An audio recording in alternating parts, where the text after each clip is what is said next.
This channel does not promote any violence, harmful, or illegal activities. All content provided by this channel is meant for an educational and information purpose only.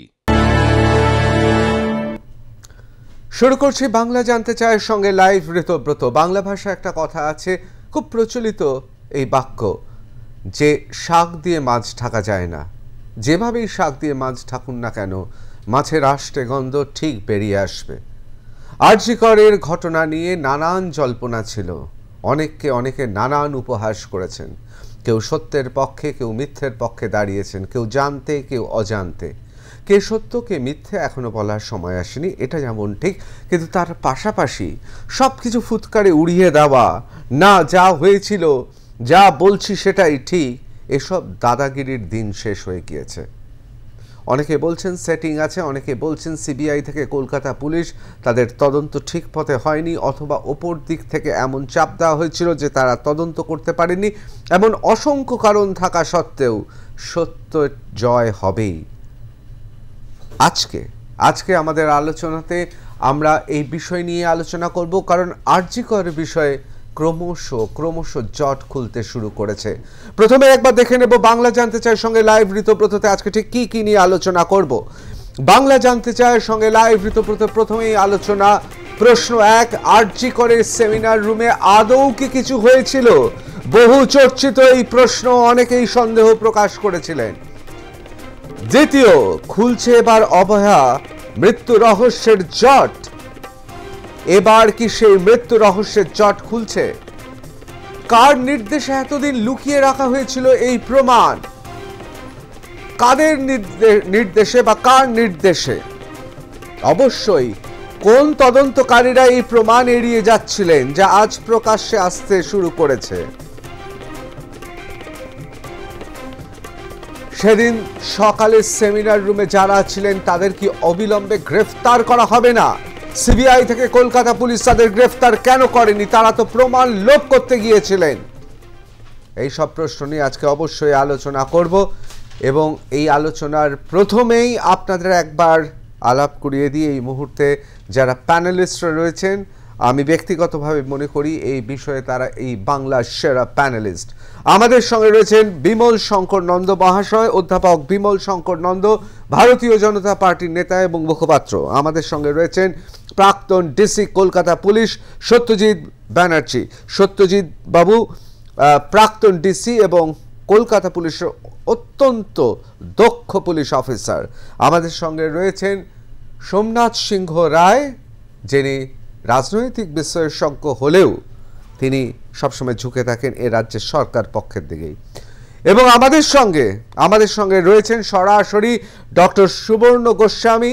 Doctor সুবর্ণ গোস্বামীকে আমরা সবাই চিনি, তিনি সহ সাধারণ সম্পাদক AIFGDA, অর্থাৎ all India federation government doctors association.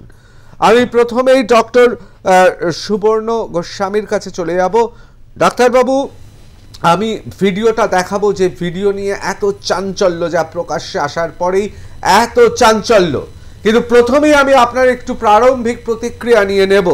তার কারণ আপনাকে বেশ কিছু কথা নিয়ে কম উপহাস সহ্য করতে হয়নি, কি বলবেন? দেখুন, আমরা শুরু থেকেই চেয়েছিলাম যে প্রকৃত সত্য উদ্ঘাটিত হোক এবং প্রকৃত অপরাধীরা ধরা পড়ুক, কারণ আমরা বুঝতে পারছিলাম যে রাজনৈতিক মদতে এবং প্রশাসনিক প্রশ্রয়ে পুষ্ট একটা অপরাধী চক্র চলছে, রাজ্যের স্বাস্থ্য ব্যবস্থার মধ্যে কাজ করছে। তাদের দুর্নীতির শিকার হলো এই মেয়েটি অভয়া। এবং প্রথম থেকেই প্রশাসনের যে ভূমিকা দেখেছিলাম ঘটনা ঘটার পর থেকে, যে প্রথম থেকেই আমাদের বারবার সন্দেহ হচ্ছিল যে মৃতদেহ যেখানে আবিষ্কৃত হয় চেস্টের সেমিনার রুম, ওইটি যে অপরাধ স্থল কিনা সেটা সম্পর্কে আমাদের সন্দেহ ছিল।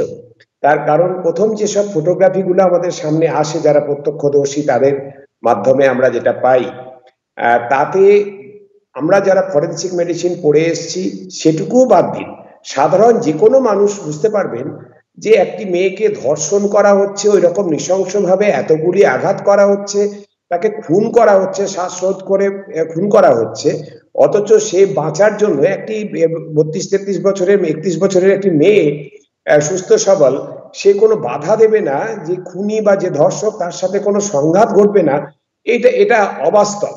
ফলে যেটা হচ্ছে যে আমাদের মনে হচ্ছিল যে প্রথম যে ছবিটা এসছে সেটা যদি দেখেন আপনারা, যে মৃতদেহটি শায়িত আছে সেমিনার রুমের ডায়াসে, এবং তার ঠিক পাশে তার ল্যাপটপটি বন্ধ করা, তার উপরে নোট বই যেটা নোট খাতা, যেটা একটা স্পাইরাল বাইন্ডিং, সেটি রাখা, তার উপরে ওর মোবাইল পরিপাটি করে সাজানো, এবং হচ্ছে যে ম্যাট্রেসের উপরে তার মরদেহ শায়িত ছিল তার ঠিক পাশেই জুতো জোড়া সে এমন ভাবে খোলা যাতে হচ্ছে যে একটু আগেই বোধহয় জুতো খুলে সে ম্যাট্রেসে শুতে গেছে, অর্থাৎ আসবাবপত্র কোথাও একটু এদিক ওদিক হয়নি, জুতো জোড়াও একটু সরে যায়নি, ল্যাপটপ এর মোবাইল নোট বই কিচ্ছু সরে যায়নি, শুধুমাত্র মৃতদেহটি শায়িত রয়েছে।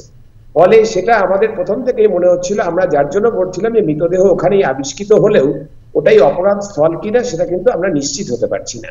অবশ্যই হ্যাঁ বলুন দ্বিতীয়ত যে বিষয়টা আমাদের ছিল যে ওইখানে প্রায় প্রথমে আত্মহত্যা বলে তার বাড়ির লোককে খবর দেওয়া, মা বাবাকে ডেকে এনে 3 ঘন্টার উপর দাঁড় করিয়ে রাখা, কিছুতেই মেয়ের মৃতদেহ দেখতে না দেওয়া, অথচ ওই 3 ঘন্টার মধ্যে জলপাইগুড়ির একজন ডাক্তারবাবু, মালদার একজন ডাক্তারবাবু, বর্ধমানের 2 জন ডাক্তারবাবু, এবং হচ্ছে কলকাতার ন্যাশনাল মেডিকেল কলেজে কর্মরত একজন কম্পিউটার এক্সপার্ট, একজন আইনজীবী সন্দীপ ঘোষের ঘনিষ্ঠ, তারা পৌঁছে গেলেন 8 ঘন্টার মধ্যে, এবং ওই 3 ঘন্টা ধরে তারা সেমিনার রুমে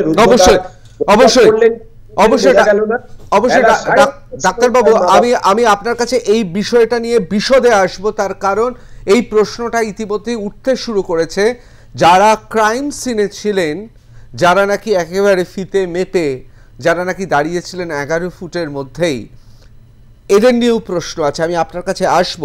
তার আগে আমি একবার শুধু আপনাদের বলে রাখি যে আরজিকর মেডিকেল কলেজের সেই সেমিনার হলে নির্যাতিতার, অর্থাৎ যে পড়ুয়া নির্যাতিতা চিকিৎসক, যার ধর্ষণ এবং মর্মান্তিক খুনের ঘটনা, যার নাম আমরা অভয়া দিয়েছি, সেই অভয়ার গোটা ঘটনা সেমিনার রুমে আদৌ হয়েছে নাকি ইতিমধ্যেই ফরেন্সিক রিপোর্ট চলে এসেছে।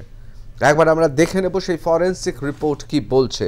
অর্থাৎ আরজিকর মেডিকেল কলেজের সেই সেমিনার হলে নির্যাতিতা চিকিৎসক পড়ুয়ার প্রতিরোধের কোনো চিহ্ন মেলেনি। কেন্দ্রীয় ফরেন্সিক সায়েন্স ল্যাবরেটরি রিপোর্ট বলছে এটা, এবং ওই রিপোর্টে পরিষ্কার বলা হয়েছে যে সেমিনার হল তো নয়, এমনকি কাঠের পাঠাতনের ওপর যে বিছানা, ওপর নির্যাতিতার দেহ শয়িত অবস্থায় ছিল, অর্থাৎ শোয়ানো ছিল, সেখানেও প্রতিরোধের কোনো প্রমাণ মেলেনি। 12 পাতার রিপোর্টের শেষ পাতার 2 লাইনে এই চাঞ্চল্যকর তথ্য রয়েছে। ক্রাইম সিন তাহলে আসলে কোথায়? অন্য কোথাও খুন করে কি তাহলে দেহ রাখা হয়েছিল সেমিনার রুমে? ক্রাইম সিন কি সাজানো? আরজিকর কাণ্ডে CFSL এর রিপোর্টকে ঘিরেই উঠছে একাধিক প্রশ্ন। আততায়ীদের সঙ্গে মেলেনি নির্যাতিতার ধস্তাধস্তি বা প্রতিরোধের চিহ্ন। সকলের নজর এড়িয়ে কিভাবে আততায়ী প্রবেশ করলেন সেমিনার হলে, প্রশ্ন রয়েছে সেখানেও। অর্থাৎ তদন্তে এতদিন ধরে যা জানানো হচ্ছিল সরকারি ভাষ্যে, কলকাতা পুলিশ পরবর্তীকালে সিবিআই তদন্ত করছিল, এই চাঞ্চল্যকর তথ্য কিন্তু বেরিয়ে এসেছে। অনেকে বলছেন যে কিচ্ছু করার নেই, শাক দিয়ে মাছ ঢাকা যাবে না, কোনোভাবেই চাপ সৃষ্টি করা যাবে না, সত্য বেরিয়ে আসবেই। আমরা অবশ্যই ডক্টর সুবর্ণ গোস্বামী, তাকে আমরা ধন্যবাদ জানাবো, কারণ R+ নিউজ রুমে তিনি সর্বপ্রথম বারবার করে জোর দিয়ে বলেছিলেন হয়তো সেমিনার রুমে কিছু হয়নি, না এটা কোনো কাকতালীয় ঘটনা নয়, এটা কোনো মহাসমাপতন নয়। ডক্টর সুবর্ণ গোস্বামী তিনি একজন চিকিৎসক, তিনি তার যুক্তি দিয়ে বলেছিলেন হয়তো সেমিনার রুমে এই ঘটনা ঘটেনি, এবং সেটা R+ নিউজ রুমে। আমি সেই আলোচনাতে আসবো, তার আগে আমি অন্যান্য বক্তাদের কাছে চলে যাব। কিন্তু একটা কথা আপনাদের বলে রাখি, এই যে রিপোর্ট এসেছে, অর্থাৎ যে ফরেন্সিক রিপোর্ট পাওয়া গেছে, তার শেষ 2 লাইনে চাঞ্চল্যকর তথ্য। আবার প্রমাণ হতে চলেছে শাক দিয়ে মাছ ঢাকা যাবে না, সেটিং দিয়ে এই তদন্ত শেষ করা যাবে না, এমনকি ওপরওয়ালারা যতই চাক এই তদন্ত চলবেই। সেক্ষেত্রে যেই প্রশাসন যে যত শক্তিশালী হোক, সে দেশের দ্বিতীয় শক্তিশালী হতে পারেন, রাজ্যের অত্যন্ত প্রভাবশালী হতে পারেন, এই তদন্ত চলবেই এবং সত্য বেরোবেই। আমি একবার সরাসরি চলে যাব প্রথমেই সত্যজিৎ বাবুর কাছে। দুধে ডিসি ছিলেন কলকাতা পুলিশের, কি মনে হচ্ছে কোথাও বোধহয় এইবার জট কাটতে চলেছে? আজকে অত্যন্ত গুরুত্বপূর্ণ তাৎপর্যপূর্ণ এই রিপোর্টের শেষ দু লাইন। ঠিক আছে, অ্যাকচুয়ালি ঋতুব্রত এই সাবজেক্ট নিয়ে আপনাদের চ্যানেলেও আমি কম বেশি ধরনের 7-8 বার এসেছি, ঠিক, এবং বলা হয়েছে। আমি খুব পয়েন্ট ওয়াইজ কতগুলো কথা বলা দরকার আছে সেটাই বলি। 1 নম্বর হচ্ছে, একজন তরুণী ডাক্তার 31 বছর বয়স্কার, তিনি একটা হাসপাতালের ভিতরে ধর্ষিত হলেন এবং খুন হলেন। কেন? এই প্রশ্ন ভারতবর্ষের লোক জানতে চায়। আপনি বলছেন তো বাংলা জানতে চায়। কারণটা হচ্ছে এই মোটিভটা কেউ এখন পর্যন্ত সিবিআই অফিসাররা বলতে পারছে না, যারা তদন্তকারী অফিসার বলতে পারছে না, যারা কলকাতার এসে তারা বলতে পারছে না, কেউ বলতে পারছে না। এবং সুপ্রিম কোর্টের রিপোর্টে কিংবা আমাদের শিয়ালদা কোর্টের রিপোর্টের মধ্যে মোটিভ অফ মার্ডারটা কেন করা হলো সেইটাই বলতে পারছে না কেউ। এটা 1 নম্বর। 2 নম্বর হচ্ছে যে ডিসঅ্যাপিয়ারেন্স অফ দ্য এভিডেন্স, অর্থাৎ যে এভিডেন্সগুলো ছিল এগুলোকে ডিসঅ্যাপিয়ার করে দেওয়া হয়েছে ডেলিবারেটলি। এটা আমি অনেকবার বলেছি। এবার আমি আপনাকে সিএফএসএল এর রিপোর্টের ব্যাপারে, যেটা নিয়ে আপনি আজকের আলোচ্য বিষয় ঠিক করেছেন, সেইটার ব্যাপারে একটু বলি। দেখুন, সেন্ট্রাল ফরেন্সিক সায়েন্স যেই কথাগুলো বলছে, এই কথাগুলো এটা সুপ্রিম কোর্টে বললেও কিংবা হাইকোর্টে যারা ডাক্তারবাবুরা অ্যাপ্লিকেশন করছেন সেইখান থেকে কিন্তু এটার পরিসমাপ্তি হবে না। কারণটা হচ্ছে, আইন হচ্ছে যখন সুপ্রিম কোর্টের কাছে তদারকি দেখে, সুপ্রিম কোর্ট যখন মনিটরিং করে, ভারতবর্ষের কোনো কোর্ট এটাতে ইন্টারফেয়ার করতে পারবে না। এবং এখানে ডাক্তারবাবুদের যেটা দরকার ছিল, প্রথমেই তদন্তের সাথে সাথে যখন দেখলো যে ঠিক মতন সিবিআই কিছু করছে না এবং তাদের মনোমতন ইনভেস্টিগেশন হচ্ছে না, কিংবা কোনো খুঁত রয়ে গেছে ইনভেস্টিগেশন আপাত দৃষ্টিতে মনে হচ্ছে, তাদের লোয়ার কোর্টে, মাইন্ড ইট, আমি ভাষাটা আবার বলছি, লোয়ার কোর্টে অর্থাৎ যেটা শিয়ালদা কোর্ট, এখানে কিন্তু নারাজি পিটিশন করা দরকার, ইমিডিয়েটলি নারাজি পিটিশন করা দরকার। আইন এটাই বলছে, নারাজি পিটিশন করার পরে এবং তারপরে ওনাকে কারণ, এই যেই কারণগুলো ওরা হাইকোর্টে দর্শিত করেছেন সেইগুলো প্রত্যেকটা কারণ ওনাকে দর্শিত করতে হবে। এবার আপনি একটু বড় অ্যাঙ্গেলে বলছি আপনাকে। দেখুন, এই কেসটার একটা চার্জশিট অলরেডি সাবমিট করা হয়েছে এবং মোটামুটি প্রায় কম বেশি প্রায় 32 কি 34 জনের সাক্ষী হয়ে গেছে। এবং আমরা আলোচনা করেছিলাম, আমরা ভেবেছিলাম চার্জশিট জমা হওয়ার পর একটা সাপ্লিমেন্টারি হবে, জমা পড়বে, সেটা হয়নি। হ্যাঁ, সাপ্লিমেন্টারি চার্জশিট হবে।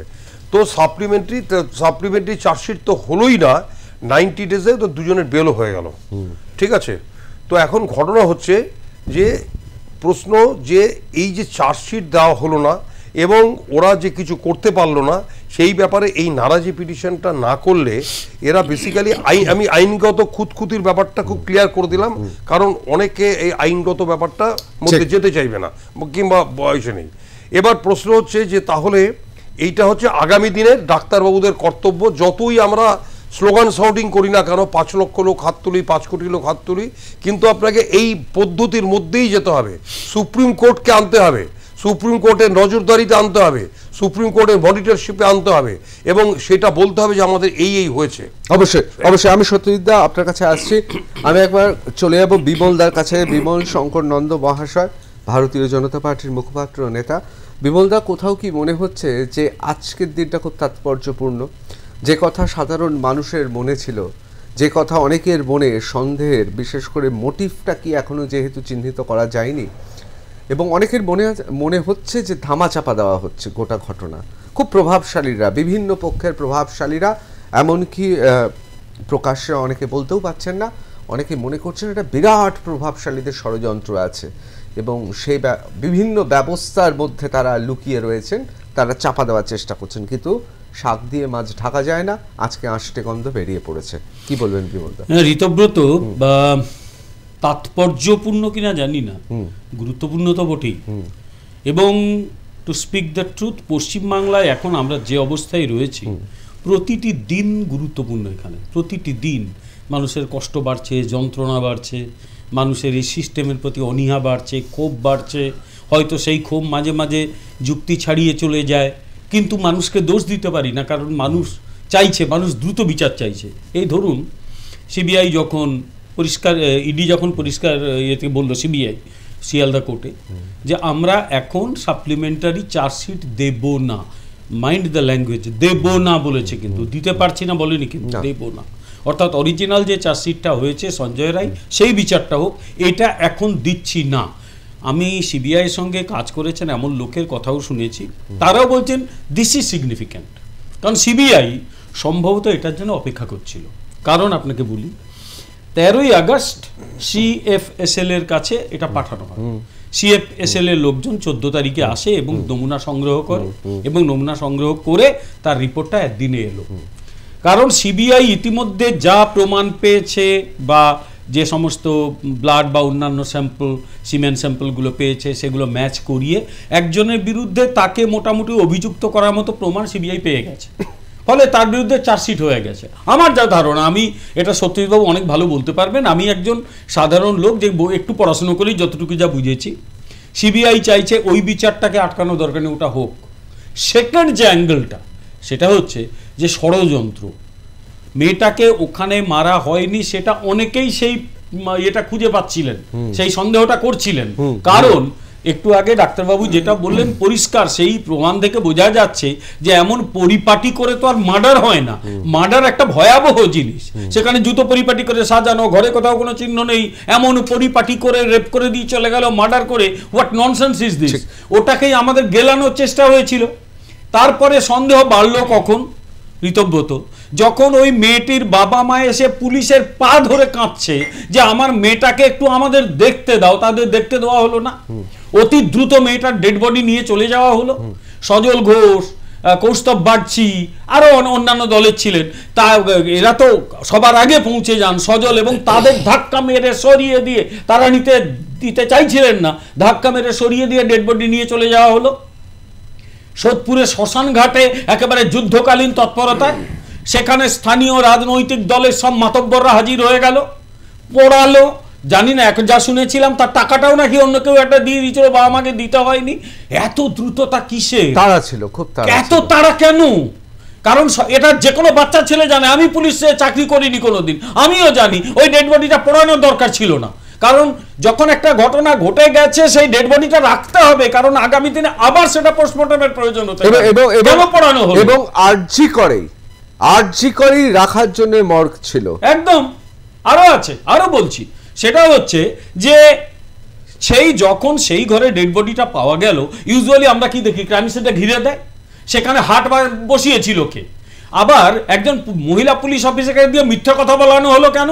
যে যারা গিয়েছিল তার সব ফরেন্সিকের লোক, পরে প্রমাণ হলো কেউ ফরেন্সিকের লোক ছিল না। এখান থেকেই বোঝা যাচ্ছে যে এটা একটা part of a large conspiracy. CBI, আমি লাস্ট লাইনটা বলি, সিবিআই কনস্পিরেসিটা খুঁজছে, এবং এটা নিয়ে সুপ্রিম কোর্টে প্রিলিমিনারি যে রিপোর্টগুলো দিয়েছে, সুপ্রিম কোর্ট দেখে চমকেছে। সংবাদ মাধ্যমের রিপোর্ট বলেছে আপনারা কাজটা চালিয়ে যান। আমার ধারণা হয়তো মানুষ ক্ষুব্ধ হয়েছে, কেন সিবিআই এসব করেছে। আমি মানুষকে দোষ দিই না, মানুষ এই সমস্ত দেখতে দেখতে মানে বিরক্ত হচ্ছে, যত তাড়াতাড়ি বিচার চাইছে। বাট আমাদের বিচার প্রক্রিয়াটা সুনির্দিষ্ট নিয়ম আছে, আমরা চাইলে কাউকে গুলি করে মারতে পারি না, গাছে টাঙাতে পারি না। তার সেইটার জন্য আমার ধারণা সিবিআই অপেক্ষা করেছিল। আজকে এই যে হলো, কে বাড়িটা ভাঙলো, পাশের বাড়িটা, তার তদন্ত, এত দ্রুত যারা পুড়িয়েছিল তাদের সবকটাকে, এবং যারা যারা বলেছিল আমরা রাত 1টা-2টো অবধি বসে বসে মনিটরিং করছিলাম, সবাইকে এবারে বিচারের প্রক্রিয়া আনতে হবে। অবশ্যই। আমি একবার চলে যাবো সোমনাথদার কাছে। সোমনাথদা, কি মনে হচ্ছে, কোথাও কি মনে হচ্ছে এইবার অন্ধকারের মধ্যে একটা খুব দূরে একটা আলো জ্বলছে, এবার আশার আলো জ্বলতে শুরু করেছে। এবার বিচার প্রক্রিয়ায় তদন্তকারী সংস্থা ধীরে ধীরে যে ঘটনা ঘটেছে সেটা একেবারে বিড়াল ঝুলি থেকে বেরিয়ে আসবে? না, এই আপনি যদি বলেন আশার আলো তো ঠিক সেই দিনই আমাদের কাছে এসেছিল, যেদিন বিজেপি থেকে হাইকোর্টে গিয়ে বলা হয়েছিল সিবিআইকে দেয়া হোক, সিবিআইকে তদন্তভার দেওয়া হোক। সেদিনই বাংলার মানুষ কিংবা যারা দাবি করেছিল সেদিনই আশার আলো খুঁজে পেরেছে। তো আমি আশ্চর্য হয়ে যাচ্ছি, সিবিআই এর মতো এত বড় একটা অর্গানাইজেশন এতদিন সিএফএসএল এর সাথে না কথা বলেই একটা সুপ্রিম কোর্টে গিয়ে 13ই আগস্ট পাঠানো হয়েছে, রাইট, তাদের সাথে কোনো কথা হলো না, ফরেন্সিক নিয়ে এলো না, সমস্ত কিছু অভিজিৎ মণ্ডল বেল পেয়ে গেলেন, ওসি, সমস্ত ঘটনার পর সিএফএসএল, এরপর সিএফএসএল এর পর আবার কোনো গল্প, আবার আমাদের দৃষ্টি ঘোরাবার চেষ্টা, এরই তো চলতেই থাকবে। আপনার আগের শোতেও যে কথাটা বলেছিলাম ঠিক একই কথা বলছি, লিখে রেখে দিন, এই রাজনৈতিক খেলা দিয়ে অভয়াকে নিয়ে আমরা শুধু খেলতে পারবো। আমি ডিফেন্ড করব সরকার পক্ষকে, অভয়ার সাথে সরকার পক্ষ জড়িত নয়, তোমরা সরকার পক্ষকে ভোট দাও। বিরোধীরা বলবে সরকার পক্ষ দায়ী, অভয়ের বিচার চাই, অভয়ের বিচার চাইতে আমরা রাস্তায় আছি, তোমরা আমাদের ভোট দাও। আলটিমেটলি অভয়া বিচার সেদিনও বলেছি, আজও বলেছি, পাবে না, পেতে পারে না ঋতু।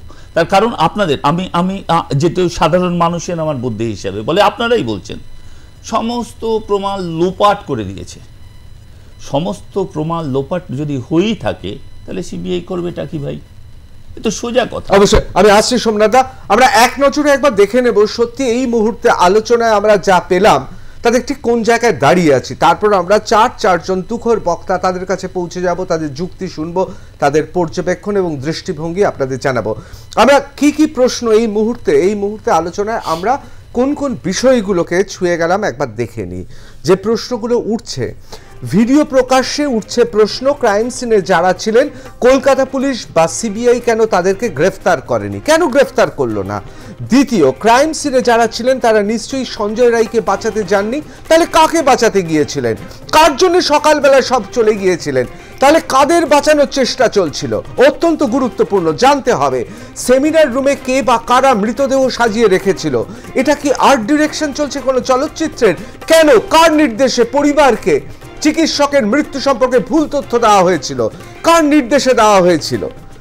দেহদাহ থেকে 14 আগস্টে রাতের হামলা, কেন কেউ গ্রেফতার হলো না? যারা দ্রুত দেহটা দাহ করে দিল, অথবা 14 আগস্টে যারা আক্রমণ করলো, যারা প্রমাণ লোপাট করতে চাইছিল। এবং অবশ্যই প্রশ্ন উঠছে, জুনিয়র ডাক্তাররা কি সবাই ধোয়া তুলসী পাতা? তারা কি জানতেন না ভাঙা হবে আরজি করে সেই দেওয়াল? স্বরাষ্ট্রমন্ত্রী কেন দেখা করলেন না অভয়ার বাবা মার সঙ্গে? এই প্রশ্নটা উঠছে, অত্যন্ত তাৎপর্যপূর্ণ। সেটিং পেরিয়ে এবার কি তাহলে সত্যি বেরিয়ে আসবে? তদন্তে কি হয় আমরা কি দেখতে পাবো? সমস্ত কিছু সরিয়ে খুব গুরুত্বপূর্ণ এই প্রশ্নগুলো আমাদের সাধারণ মানুষের কাছে খুব গুরুত্বপূর্ণ। আমরা সেটিং বুঝি না, রাজনীতি বুঝি না, ভোট ব্যাংক বুঝি না, আমরা এটুকু বুঝি যে একজন বাবা মা তারা দিনের পর দিন, আজকে তারা ধর্ণা মঞ্চেও গিয়েছিলেন, এবং সেই ধর্ণা মঞ্চে গিয়ে তাদের মুখটা যারা দেখেছেন তাদের মনে হয়েছিল যে রাত পোহালেই বড়দিন, কিন্তু উৎসবে এই মুখ দেখে মনে হয়েছিল যে এত পাংশুটে মুখ করে বসে আছেন। একবারের জন্যও বলছি না, একবারের জন্যও কোনো কাউকে নির্দিষ্ট কোনো দল, রাজনৈতিক দল, কোনো সরকার, কেন্দ্র সরকার, রাজ্য সরকার, কাউকে বলছি না, কিন্তু এই বাবা মার মুখ দেখে আমাদের কি মনে হওয়া উচিত? আমরা একবার শুনে নেব বাবা মা কি বলছেন, একবার শুনে নিয়ে আবার সরাসরি আলোচনায় চলে আসবো। আমরা যে সমস্ত রিটগুলো দিয়েছি, প্রশ্নগুলো রেখেছি, সিবিআই বলেছে এগুলোকে বিবেচনা করা প্রয়োজন আছে, এবং কোর্ট তো আগেই বলেছে বিবেচনা করা প্রয়োজন, সিবিআইও সেটা স্বীকার করে নিয়েছে। এইবার যেহেতু বিষয়টা একটু আইন আদালতের ব্যাপার আছে, তো সেই জন্য এটা ডিভিশন বেঞ্চে ছিল প্রথমে, সেই জন্য সিঙ্গেল বেঞ্চে এটা উনি এখন আপাতত নিতে রাজি হন, এবং উনি তাও অপশন রেখেছেন 15 তারিখে আবার মামলাটা শুনবো হাইকোর্টে। হ্যাঁ, সেই জন্য আমাদের একটা অর্ডার আনতে হবে এখন সিঙ্গেল বেঞ্চে, শুনতে পারবেন কি পারবেন।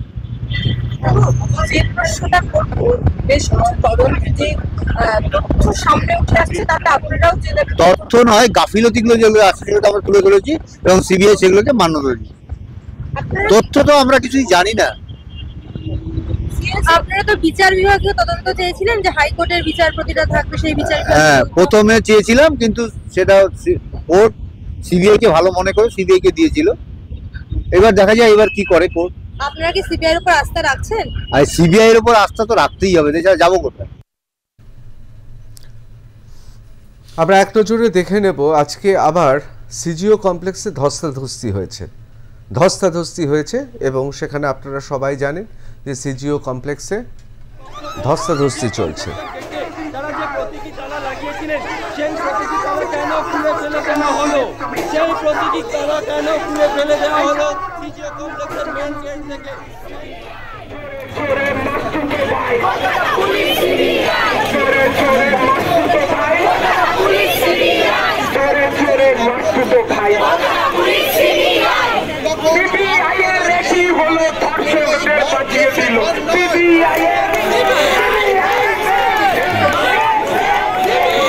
আপনারা দেখছেন যে কলকাতা পুলিশ থেকে সিবিআই প্রতীকী তালাও ঝুলিয়ে দেওয়া হয়েছে এবং এদেরকে দায়ী করা হচ্ছে, বলা হচ্ছে এরা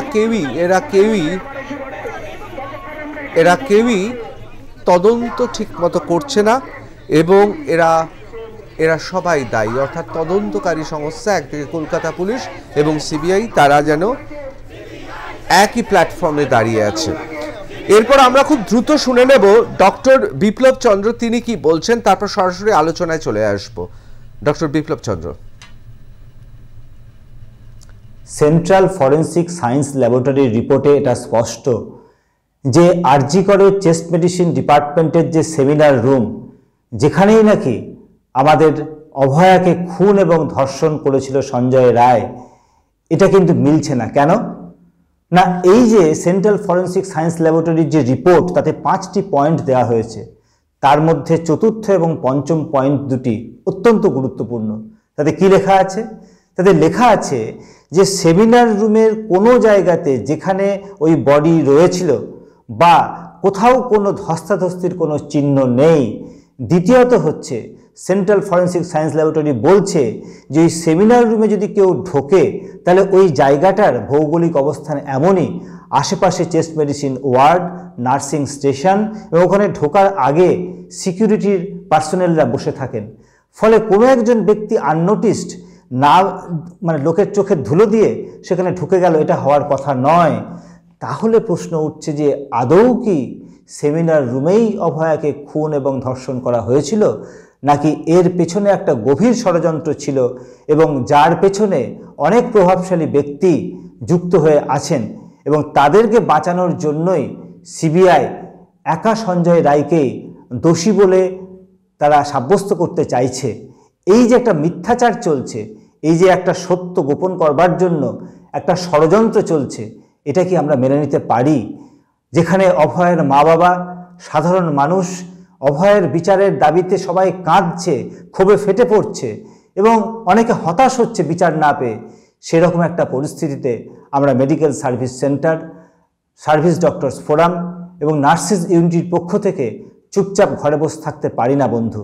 তাই আগামীকাল অর্থাৎ মঙ্গলবার 24শে ডিসেম্বর সিজিও কমপ্লেক্স সিবিআই দপ্তরে ঠিক বেলা 1টায় আমরা সিবিআই দপ্তরে বিক্ষোভের কর্মসূচি নিয়েছি। আমরা দেখালাম সেই বিক্ষোভের ছবি। আমি আবার সরাসরি চলে আসছি আলোচনায়। আমাদের সঙ্গে চারজন তুখোর বক্তা রয়েছেন, আমরা সরাসরি তাদের সঙ্গে কথা বলবো। আমি ডক্টর সুবর্ণ গোস্বামীর কাছে প্রথমেই চলে যাব।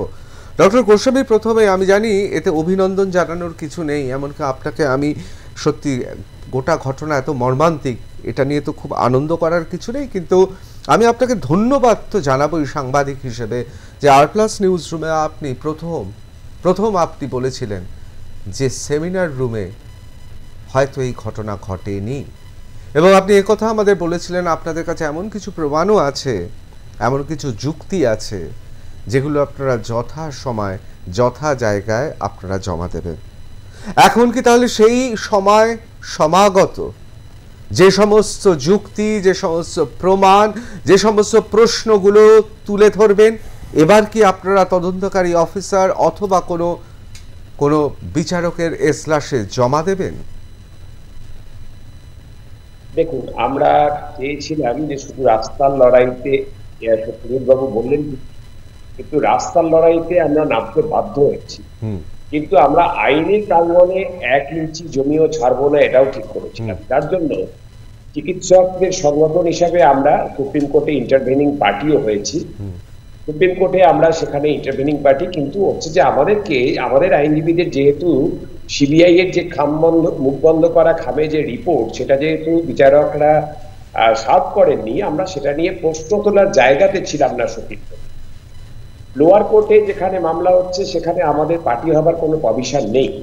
সত্যজিৎ বাবু বললেন ঠিকই, নারাজি ইত্যাদি, সেটা যাই করুক না কেন পরিবারের পক্ষ থেকে সেটা দেওয়ার বিষয় ছিল, যে তারা দিতে পারেন বা পারেন না, তাদের আইনজীবী যারা ছিলেন তারা কি বলেছেন আমি জানি না। কিন্তু চিকিৎসক সংগঠন হিসেবে আমাদের সেখানে পার্টি হবার কোনো সুযোগ নেই। হাইকোর্টে যে মামলা, সেখানে হাইকোর্টে আমরা সর্বতভাবে আমরা আছি, এবং এখন পরিবার যখন হচ্ছে দ্বিতীয়বার আবেদন করেছেন, আমরা তাদের আইনগতভাবে তাদের পাশে আছি। সমস্ত কিছু আইনগত পরামর্শ, আইনি লড়াইয়ের যাবতীয় যা রসদ জোগানোর সেটা আমরা করছি, কিন্তু আমাদের ভূমিকা সেইভাবে ছিল না। কিন্তু আপনি যেটা বললেন যে আমরা প্রথম দিন থেকে, আপনার নিউজে যখন আমি গেছিলাম তখন ঘটনা ঘটার মাত্র কয়েকদিন পরে, তখনই আমরা বলেছিলাম যে যুক্তিগুলি আমাদের রয়েছে, যা আমরা জানতে পারছি প্রত্যক্ষদর্শীদের থেকে, তা কলকাতা পুলিশ অথবা সিবিআই জানতে পারেনি এরকমটা ঘটনা নয়। কিন্তু কলকাতা পুলিশের ভূমিকা আমরা দেখলাম যে 1 নম্বর হচ্ছে যে 3 ঘন্টা হচ্ছে বাবা মাকে শরীর দেখতে দেওয়া হলো না, মানে মৃতদেহ দেখতে দেওয়া হলো না, অথচ ওই 3 ঘন্টা কলকাতা পুলিশের আধিকারিকরা নিজেরা সঙ্গে করে নিয়ে গেলেন যারা হেলথ সিন্ডিকেট চালান তাদের পান্ডাদেরকে। ওখানে কি করছিলেন ওনারা? সন্ধ্যেবেলায় যখন হচ্ছে জোর করে প্রায় সন্ধ্যে 6টার পরে যখন করার কথা নয়, ময়নাতদন্ত করে তড়িঘড়ি যখন হচ্ছে যে দাহ করে দেওয়া হচ্ছে, তার ঠিক আধ ঘন্টা আগে মিতার বাড়িতে মেয়েটিকে নিয়ে গিয়ে মৃতদেহ কিছুক্ষণের জন্য সাহিত্য রাখা হয়েছিল। সেই সুযোগে ডিসি নর্থ অভিষেক গুপ্তা মিতার মায়ের হাতে মোটা টাকার বান্ডিল গুঁজে দেওয়ার চেষ্টা করেছিলেন, মুখ বন্ধ করার চেষ্টা করেছিলেন। কেন? ঘুষ দিয়ে। মিতার হচ্ছে ডিসি সেন্ট্রাল এখনো যিনি বহাল আছেন তার পদে, তিনি হচ্ছে যে এই অন্যতম সম্ভাব্য অপরাধী, যাকে হচ্ছে যে মৃতদেহের পাশে ঘুরতে দেখা যায় সন্দেহজনকভাবে, সেই অভিক দে, তার ছবি ক্রপ করে তাকে ফিঙ্গারপ্রিন্ট এক্সপার্ট বলে চালানোর চেষ্টা করেছিলেন। কেন? 14ই আগস্ট রাত্রিবেলায় যখন পুলিশকে লুকানোর নাটক করে দিয়ে জোনা 40 সশস্ত্র দুষ্কৃতী ঢুকিয়ে দেওয়া হলো ভাঙচুর করার জন্য, যারা অন ক্যামেরা বললো চল সেমিনার রুমে যাই ওটাকে ভাঙি, তাদের রাজনৈতিক পরিচয় কি, কারা তাদের পাঠিয়েছিল, কলকাতা পুলিশ এখনো সাংবাদিক বৈঠক করে তা জানালেন না কেন? তাদেরকে ছেড়ে দেওয়া হলো কেন? এরকম অজস্র প্রশ্ন আমাদের হচ্ছে যে মনে রয়েছে। অবশ্যই তার আমরা যে বলুন আপনি শেষ করুন। আমরা তার পাশাপাশি যেটা দেখলাম যে এই যে কেন্দ্রীয় স্বরাষ্ট্রমন্ত্রী কলকাতায় এলেন, তার মিতার নির্যাতিতার পরিবার একাধিকবার চিঠি দিয়েছেন, না কলকাতায় না দিল্লিতে তার সময় হলো না একবারও দেখা করার। কেন্দ্রীয় স্বাস্থ্যমন্ত্রী যিনি এলেন, কলকাতায় এলেন, তখন অনশন চলছিল জুনিয়র ডাক্তারদের, এ সময় এসে তিনি পরিবারের সঙ্গে দেখা করলেন না, অনশনরত চিকিৎসকদের সঙ্গে দেখা করলেন না। কেন্দ্রের সরকার তারা হচ্ছে যে তাদের নিয়ন্ত্রণে সরাসরি সিবিআই কাজ করে, এবং আমরা বুঝতে পারছি না এই যে সিএফএসএল এর ল্যাবরেটরি যে রিপোর্টটা, সেটা যে আজকে এসছে তা কিন্তু নয়, তার ডেট যদি দেখেন সম্ভবত সেটা হচ্ছে যে প্রথম চার্জশিট যেটা দিয়েছে তার আগেই সেই রিপোর্ট এসছে। তারপরে কি করে প্রথম চার্জশিটে তার কোনো উল্লেখ থাকে না। এবং হচ্ছে মাল্টি ইনস্টিটিউট যে মেডিকেল এক্সপার্টস বডি তারা তৈরি করেছে সিবিআই, তারা যে রিপোর্ট দিয়েছে তাতেও কিন্তু এটা পরিষ্কার হয়েছে যে দলবদ্ধ হচ্ছে যে এই যে অপরাধটা ঘটেছে অভয়ের সঙ্গে, সেটা দলবদ্ধ অপরাধ হওয়ার সম্ভাবনা উড়িয়ে দেওয়া যাচ্ছে না এখনো পর্যন্ত। সেই রিপোর্ট এখনো সিবিআই বের করেনি। এছাড়াও আরো অনেকগুলি অসঙ্গতি রয়েছে যাদের হচ্ছে যে সাক্ষী সকলে নেওয়া হয়নি। যেমন যারা শেষ যে 4-5 জনের সঙ্গে জীবনের শেষ ঘন্টা অভয়া কাটিয়েছিল, তাদের সকলের সাক্ষ্য নেওয়া হয়নি।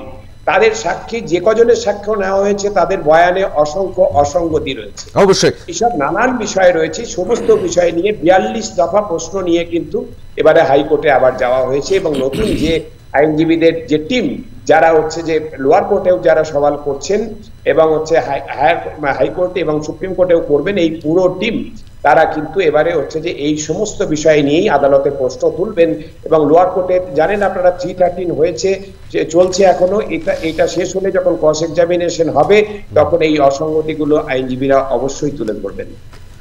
ডক্টর গোস্বামী, আপনি একটু আমাদের সঙ্গে থাকুন। আমি এই আলোচনা করতে করতে আমরা দেখতে পাচ্ছি যে বিশেষ করে বিভিন্ন জায়গায় বিভিন্ন প্রশ্ন উঠতে শুরু করেছে। এটা তো ঠিক কথা, এটা তো ঠিক কথা। এই আলোচনা নিরন্তর করে যাব। প্রমাণপত্র লোপাট হয়ে গেছে। প্রমাণ লোপ হলে কি হয়, আইনের পরিভাষায় কি হয়? প্রমাণ, প্রত্যক্ষদর্শী, সার্কামস্ট্যান্সিয়াল এভিডেন্স, এগুলো যদি না থাকে তাহলে তো কিছু করা যাবে না। এখন এবার যদি আমরা একেবারে শূন্য থেকে শুরু করি, আমরা যদি এই রকম দাবি তুলি, যারা অভয়ার হত্যাকাণ্ডের প্রমাণ লোপ করেছে তাদের চিহ্নিত করা উচিত।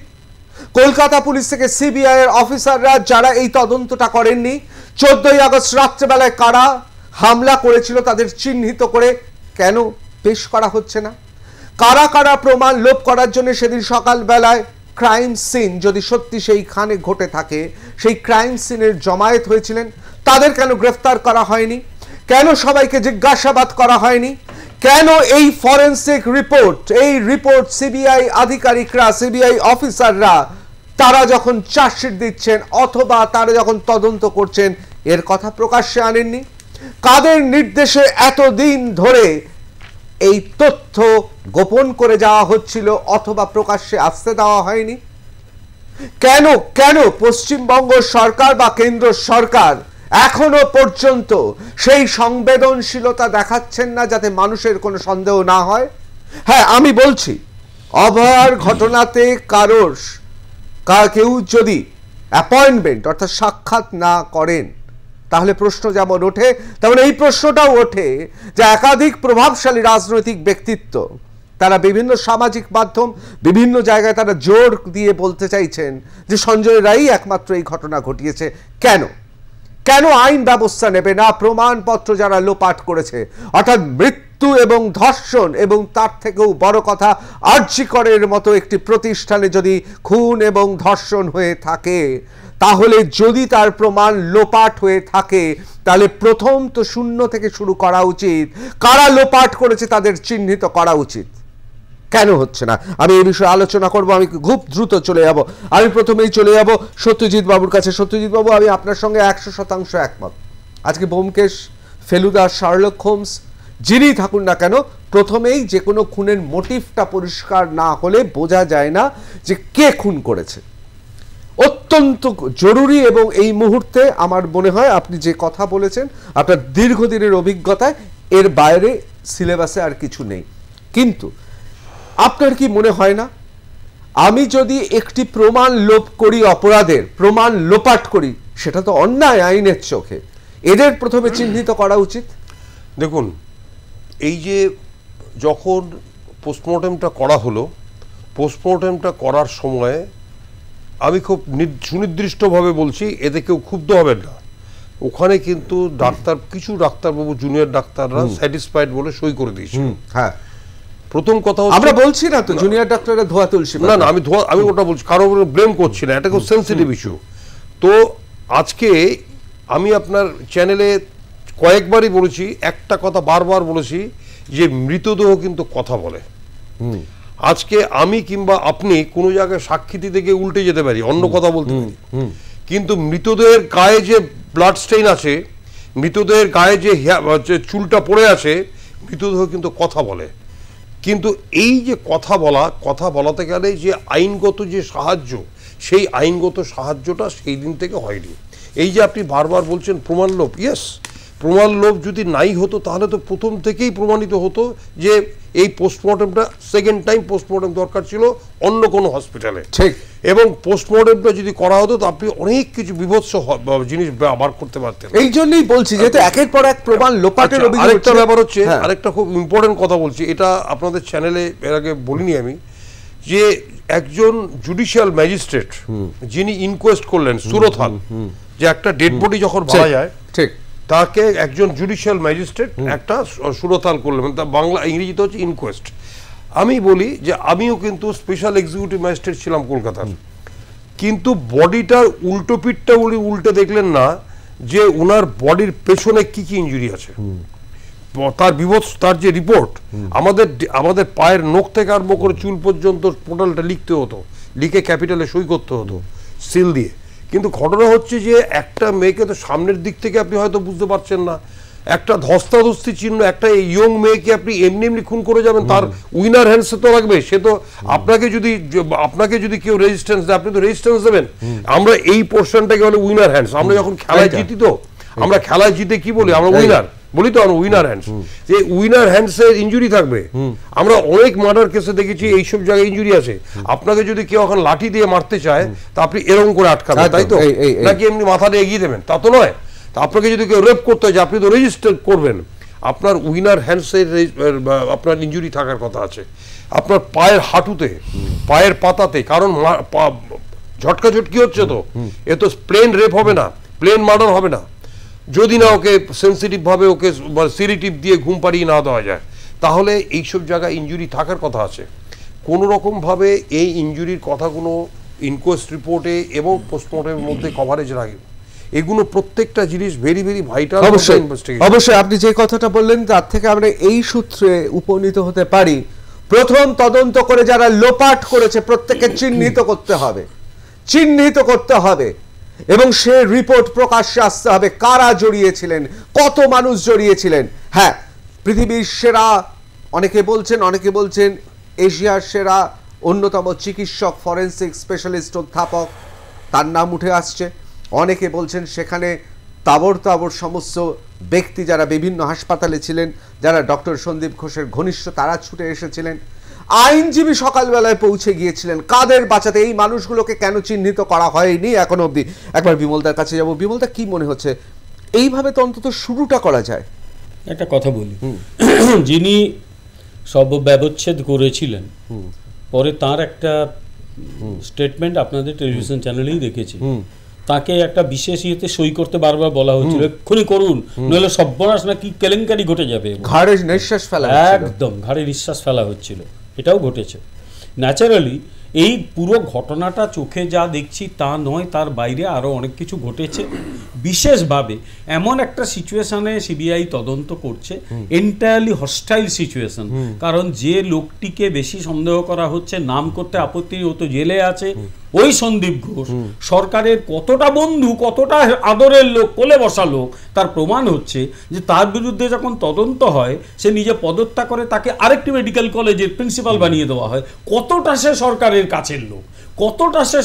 কাছের লোক, আজ পর্যন্ত তার বিরুদ্ধে চার্জশিট জমা দেওয়ার মতো পারমিশন এখনো পর্যন্ত। অবশ্যই এর সঙ্গে আমি একটু জুড়ে দেব, যখন তার বদলির নির্দেশ এসেছিল তখন তিনি কি করেছিলেন? তিনি তার ঘরের তালা দিয়েছিলেন এবং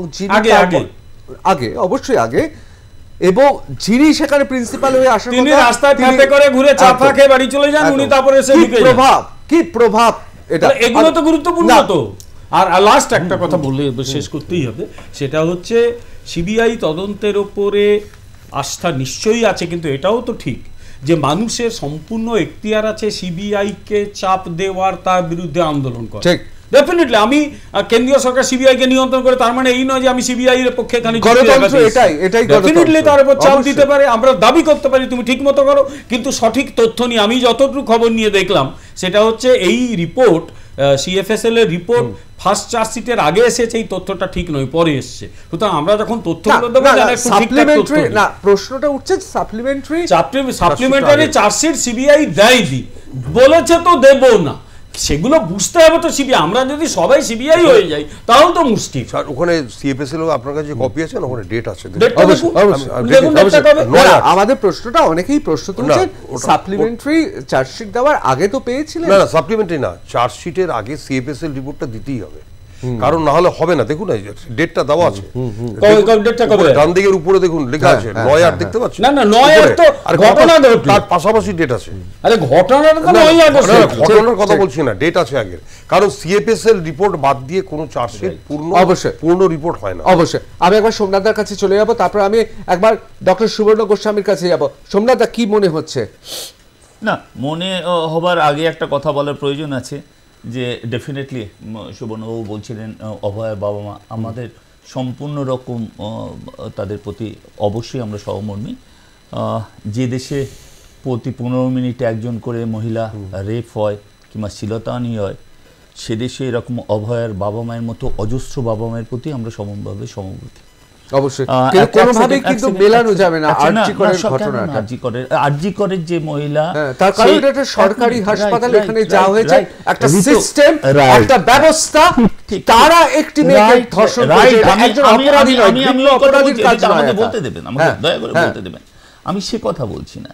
অভয়ার বাবা মায়ের যে দুঃখ, আর একজন যে যার মেয়ে রেপ হয়েছে তার বাবা মায়ের দুঃখের ভিতরে আপনি কিছুটা আলাদা করতে না। দ্বিতীয় কথা যেটা আমার খুব ভালো লাগছিল বিপ্লব বাবুর কথা শুনে, সুবর্ণ বাবুর কথা শুনে, আমি বেশি কিছু বুঝি না, কিন্তু যেদিন কোর্টের ওই সুপ্রিম কোর্টের সওয়াল জবাব হচ্ছিল, সেদিন অভয়ার বিচার না চেয়ে কতগুলো বাথরুম হবে, কোন বাথরুমে ক্যামেরা লাগানো হবে, হয়তো ওনারা এখন বলবেন যে ওগুলো প্রয়োজন আছে ভবিষ্যতে যাতে কোনো অভয়াকাণ্ড না ঘটে তার জন্য। কিন্তু আমরা যারা সাধারণ মানুষ টিভির সামনে বসেছিলাম, তারা ভেবেছিলাম ওনাদের উকিলরা ওই কথা নিয়ে আলোচনা করবেন, অভয়া অভয়া অভয়া, কোনটা বাথরুম হবে, কত টাকা তার জন্য স্যাংশন হবে, তার জন্য কতগুলো ক্যামেরা লাগানো হবে, এই শুনবার জন্য কিন্তু আমরা করিনি। এবং আমার যতদূর মনে হয় ওনারাও যে লয়ার রেখেছিলেন বৃন্দা নাম, তিনিও কিন্তু কেস ছেড়ে চলে গেলেন। অবশ্যই আমি একবার চলে যাবো ডক্টর সুবর্ণ গোস্বামীর কাছে, আমাদের সময় খুব কম। কোথাও মনে হচ্ছে কি অন্তত এত অন্ধকারের মধ্যে এবার একটা আশার আলো দেখা গেল? সোমনাথ বাবুরা যতই গুলিয়ে দিতে চান, এটা জানা উচিত যে সুপ্রিম কোর্টে যে মুখবন্ধ খামের রিপোর্ট, সেটা বৃন্দা ম্যাডাম কেন ছেড়ে দিলেন? বৃন্দা ম্যাডাম কেন ছেড়ে দিলেন? না সুবর্ণ বাবু, আপনি আমার নাম নিয়েছেন বলে একটা প্রশ্ন আমাদের আছে, আপনি বলবেন দয়া করে বৃন্দা ম্যাডাম কেন ছেড়ে দিলেন? না আমার কোশ্চেনটা, বৃন্দা ম্যাডাম কেন ছেড়ে চলে গেলেন কেসটা আমি জানতে চাইছি। আমি দয়া করে আপনাদের জাস্টিফাই যে বৃন্দা ম্যাডাম কেন ছেড়ে চলে গেলেন একেবারে নেই, ওনাকে উত্তর আমরা সেটাই জানি। অসভ্যতা করবেন না, অসভ্যতা আমি করছি না, অসভ্যতা আমি করছি না, কারণ আমার টাকা কালেকশন করার কোনো টেন্ডেন্সি নেই যে আমি অসভ্যতা আমি করব। না আমি একটা কথা বলি, উনি শুনতে পেয়েছেন প্রশ্নটা, বলুন সুবর্ণ বাবু। স্টেটের লয়ার, সিবিআই এর লয়ার বাদে আর কেউ তদন্ত নিয়ে কথা বলার মতো জায়গাতে ছিল না, তাদের সেই এখতিয়ার ছিল না। মনে হচ্ছে যে টাস্ক ফোর্সের আলোচ্য বিষয় নিয়ে আমাদের আলোচনা করতে হয়েছে। কিন্তু সোমনাথ বাবুরা, সোমনাথ বাবুর দল, সোমনাথ বাবুর সরকার যতই চান আমাদেরকে প্রতিবাদীদের দ্রোহের কার্নিভাল করতে দেবেন না, আমাদের প্রতিবাদী অবস্থান করতে দেবেন না, আমাদের লালবাজারে ডেকে পাঠাবেন, যতই করুন না কেন আপনাদের সাথে আমাদের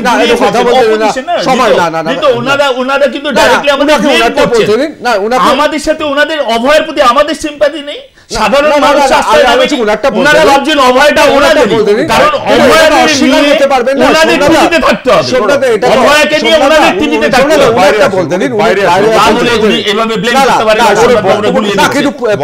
পুলিশ তো আটকে ছিল, কোর্টে তো যেতে হয়েছে। আমি সাধারণ মানুষ, ডক্টর গোস্বামী, দিনের মধ্যে ফাঁসি বা এনকাউন্টার দেবার দাবি আপনার দল করেছিল, আপনার সরকার করেছিল, তার তথ্য প্রমাণ লোপাট হয়ে গেছে। ওই একমাত্র সাক্ষ্য, তাকে সাক্ষী, তাকে যদি লোপাট করে দেওয়া যায় তাহলে আসল অপরাধীর কোনোদিন টিকি ছুতে পাওয়া যাবে না।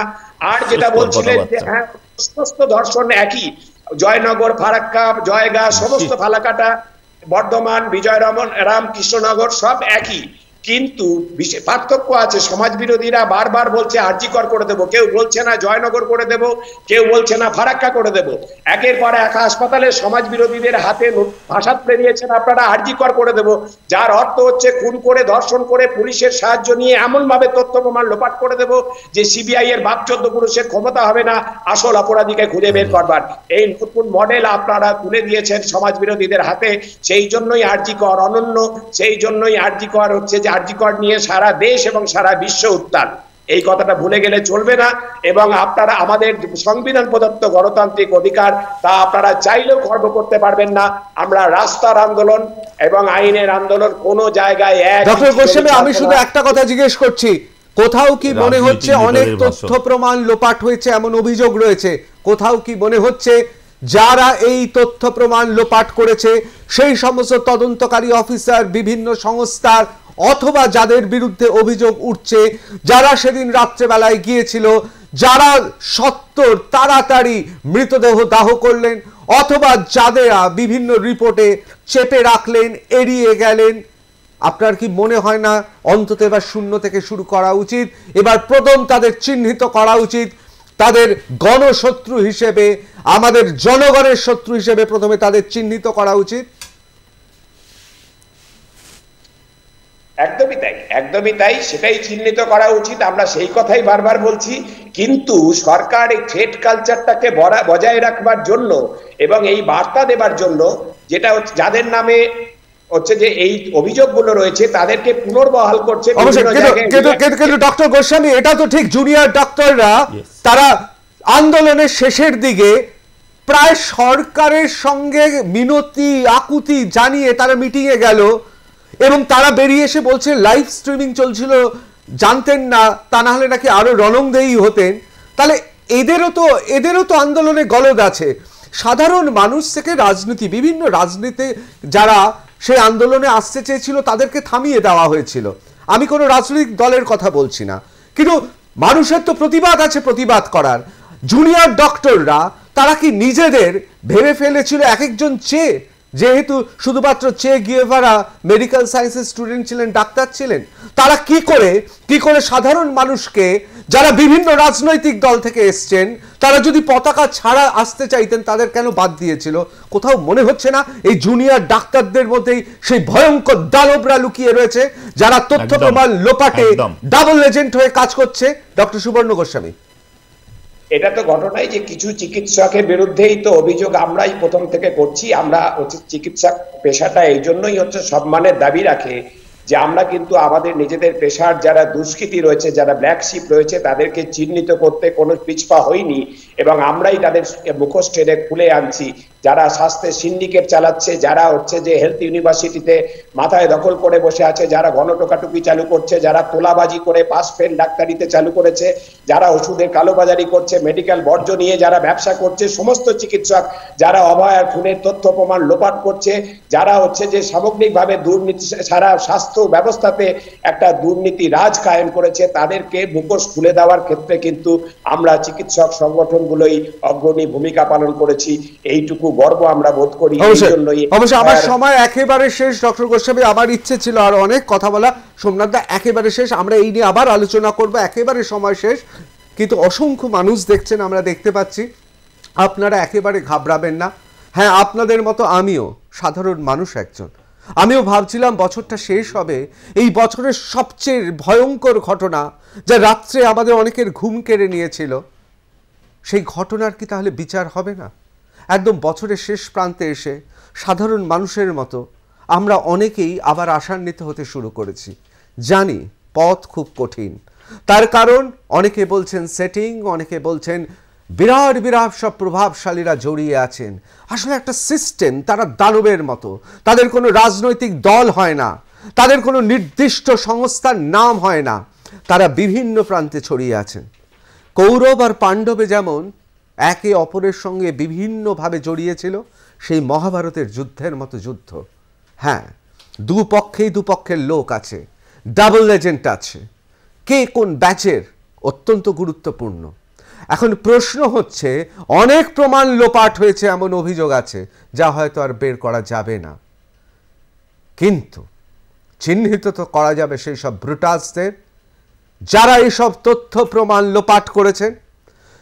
একটি সূত্রের খবর, অত্যন্ত একজন দুদে আইপিএস অফিসার অবসরপ্রাপ্ত, তিনি আমাদের আর+ নিউজ রুমে এসে বলেছিলেন একজন মহিলা তার কাছে এসেছিলেন যিনি পেশায় চিকিৎসক, তিনি কতগুলো নাম বলেছিলেন এবং বিশেষ সূত্র মারফত তিনি জানিয়েছেন যারা এই গোটা ঘটনা অর্থাৎ জল ঘোলা করে দিচ্ছেন তাদের সংখ্যা কিন্তু শতাধিক, অর্থাৎ শতাধিক মানুষ জড়িয়ে রয়েছে যারা এই তথ্য প্রমাণ লোপাট করছে।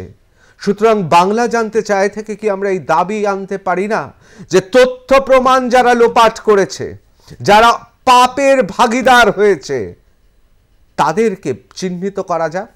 হ্যাঁ, সঞ্জয় রায়, তার বিরুদ্ধে অভিযোগ রয়েছে, তার পক্ষে কোনো কথা বলার জায়গাই নেই, কারণ এখনো পর্যন্ত তদন্তে নৃশংস ঘটনায় যত রকম প্রমাণ পাওয়া গেছে সিংহভাগ মিলে যাচ্ছে, কিন্তু অস্বীকার করবেন না একটা কথা, এই সঞ্জয় রায় কিন্তু বারবার এখন দাবি করতে শুরু করেছে। কেন? তার দাবিগুলোও শুনতে হবে, হয়তো সেখানেই লুকিয়ে আছে সেই সূত্র, কে বা কারা ছিল সেই রাত্রে। বাংলা জানতে চাই সঙ্গে লাইভ ঋতুপত এখানে শেষ করছি। আপনাদের সবাইকে অসংখ্য ধন্যবাদ, আপনাদের মতামত, আপনাদের যুক্তি, আপনাদের পর্যবেক্ষণ, দৃষ্টিভঙ্গি আমাদের ঋদ্ধ করেছেন। বাংলা জানতে চাই সঙ্গে লাইভ ঋতুপত এখানে শেষ করছি। অন্যান্য খবরের জন্য চোখ থাকুক আর প্লাস নিউজে, সবার আগে সবার পাশে।